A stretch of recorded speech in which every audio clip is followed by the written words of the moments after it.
Thanks for listening to this episode that was in honor of Kent Taylor's life. The Kentucky Entrepreneur Hall of Fame exists to celebrate the most successful stories around entrepreneurship in the state of Kentucky. And Kent Taylor's story will certainly live on through the many lives that he's already impacted and the many lives that he will impact in the future through his legacy.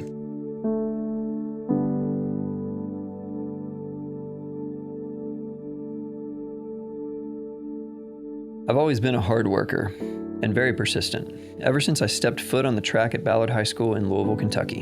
In my senior year, I wanted to make the state track finals and land a college scholarship. The only trouble was, I wasn't an excellent runner. This didn't matter though. I decided I would simply out-train everyone else. To improve, I spent the summer before my senior year running with the state mile champion. I ran more miles than anyone on the team, and maybe in the whole state. This effort earned me a track scholarship to the University of North Carolina and several awards when I was there. I realized early on that hard work and persistence are worth the effort. I've used the same never give up attitude throughout my career. It started when I worked as a waiter, bartender at TGI Fridays.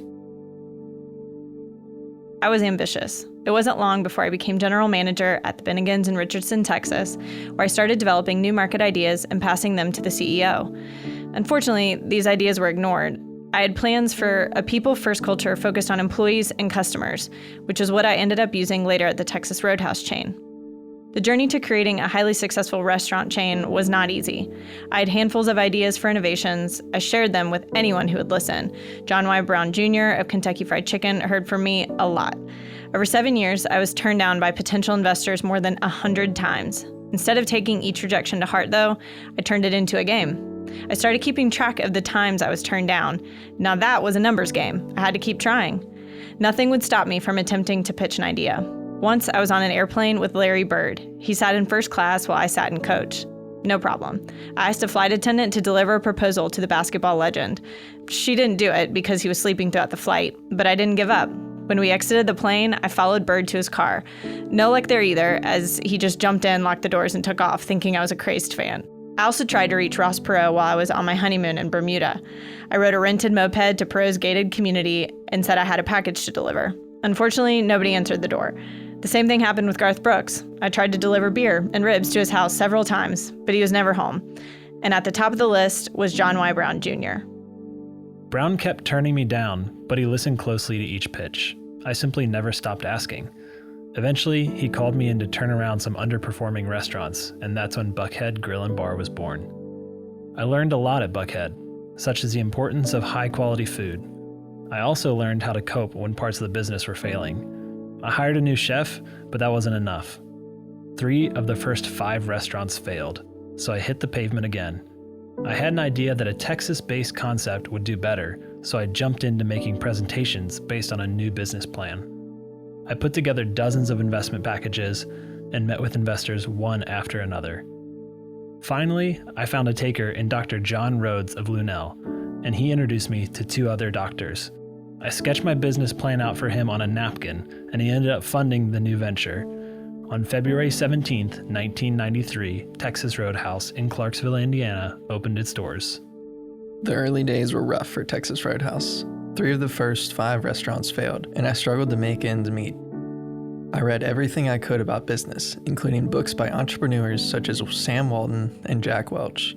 Financial partnerships helped, but I was always the lone creative person. I was never afraid to change things, from the layout of the buildings to the menu. I came up with the Texas Roadhouse prototype in 1996 at UC Today, designed to entice diners in from the road to enjoy high-quality food, and have been modifying this model ever since. The early years were a financial roller coaster. I raised millions and I lost millions. There were times when I struggled to make weekly payroll. I juggled bills to see which had to be paid and which could be delayed, so I was always looking for a way to stretch the money. I was never afraid to wing it and to figure out new ways to do things to keep it moving along. The business grew from 5 stores with 550 staff members and system-wide sales of $9 million in 1994 to 452 stores with 50,000 staff members and system-wide sales of $1.9 billion in 2014, though not without hitting a few speed bumps along the way. At first, the company was routinely over budget and lacked strong, effective management. Also, the restaurants faced visibility and accessibility challenges, and we had to ratchet up the menu. As I mentioned, success didn't come overnight, but I tried to learn something from each failure. In fact, I saved one decorative item from each restaurant and labeled it with the amount of money lost at that location.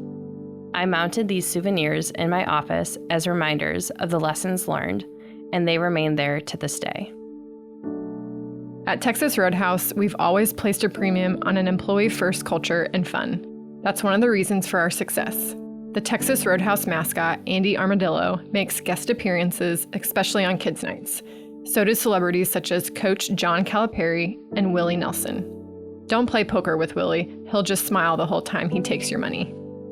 We've always been focused on recognizing our employees. Each store recognizes hardworking roadies with awards and events. Giving back to each and every community in which we have a presence is another big part of the Texas Roadhouse story.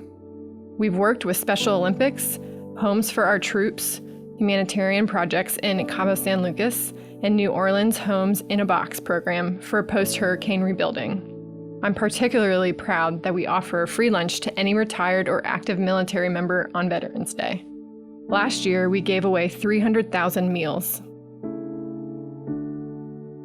The people are the best part of running a business. I've always run on a partnership model, making sure managing partners receive a percentage of the store's profit. Our ownership mentality is one of the keys to success at Texas Roadhouse. Happy employees make happy guests. My customers deserve high-quality food. When I worked for other restaurants, I often saw them buying cheaper food to cut corners. Pre-made coleslaw and instant mashed potatoes seemed wrong to me. I wanted to create a from-scratch-based restaurant.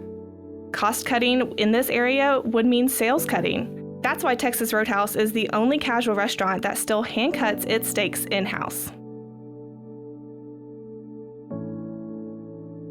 When new entrepreneurs ask me for advice, I tell them to find out what they're passionate about. Don't worry about rejection, and don't be afraid to fail. Persistence pays off.